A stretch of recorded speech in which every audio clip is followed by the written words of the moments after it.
మాట్లాడుతూ మరి ఈరోజు రేవంత్ రెడ్డి గారి మాట తీరు కూడా బాగలేదు. వారికి బుద్ధి చెప్పాల్సిందిగా మేము గాంధీ మహాత్ముని వేడుకుంటా ఉన్నాం.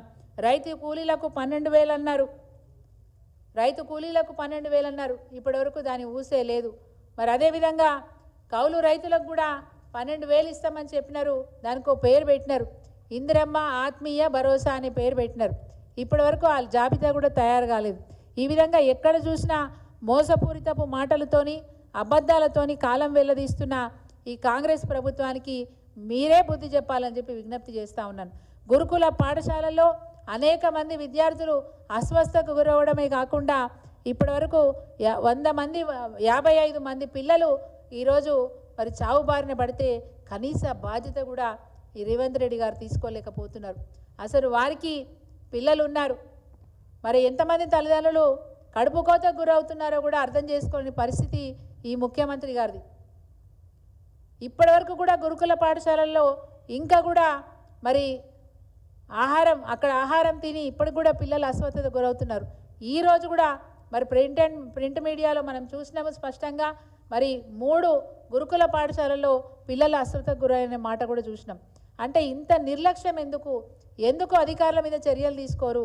ఎందుకు ఇలాంటి తప్పులు జరగకుండా ఫుడ్ పాయిజనింగ్కి గురి కాకుండా విద్యార్థుల మీద ఎందుకు శ్రద్ధ పెట్టదు ఈ ప్రభుత్వం అనే విషయాన్ని మీ దృష్టికి తీసుకొస్తా ఉన్నాను.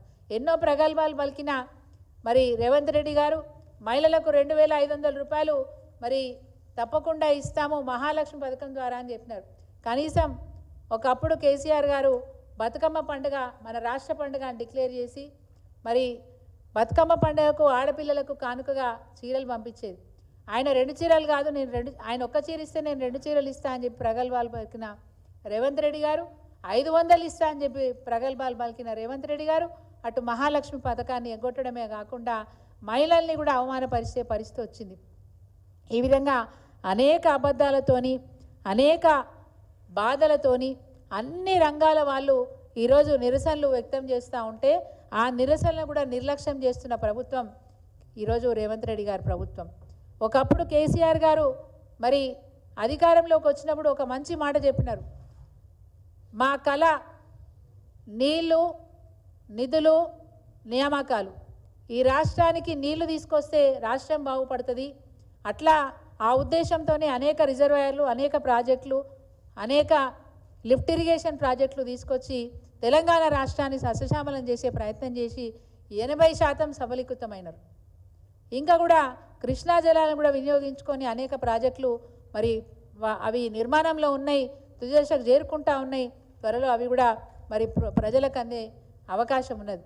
ఇంత గొప్పగా సాగుతున్న పాలనలో ఈరోజు రేవంత్ రెడ్డి గారు ఏమి చేతగాక చేయలేక పాత పనుల మీద వంకలు పెట్టి రైతులకు సాగునీరు ఇవ్వకుండా ఇబ్బందులు పెడుతున్న పరిస్థితులు ఈ రాష్ట్రంలో నెలకొన్నాయనే మాట చెప్తా ఉన్నాను.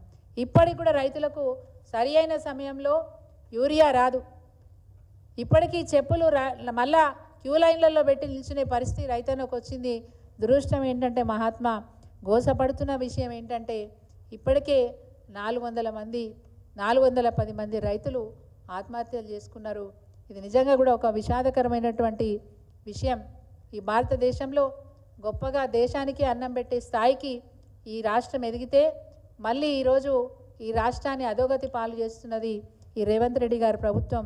తప్పకుండా ఈ ప్రభుత్వానికి ముఖ్యంగా కాంగ్రెస్ పార్టీ ముఖ్యమంత్రి రేవంత్ రెడ్డి గారికి సద్బుద్ధిని ఇవ్వాలని చెప్పి మరి మహాత్మా గాంధీ బాపూజీని మేమందరం కూడా వేడుకుంటా ఉన్నాం. మహాత్మా గాంధీ గారు కలలు కన్నా భారతదేశం అంటే ఎలా ఉండాలో వారు కన్నా కళ ఈ కేసీఆర్ గారి పాలనలో ఈ రాష్ట్రం అంత గొప్పగా ఎదిగిందనే చెప్పాలి. అలాంటి రాష్ట్రాన్ని మళ్ళీ విచ్ఛిన్నం చేస్తున్న మరి రేవంత్ రెడ్డి గారికి సద్బుద్ధిని ఇవ్వాలని చెప్పి బాపూజీ గారిని వేడుకుంటూ జై తెలంగాణ.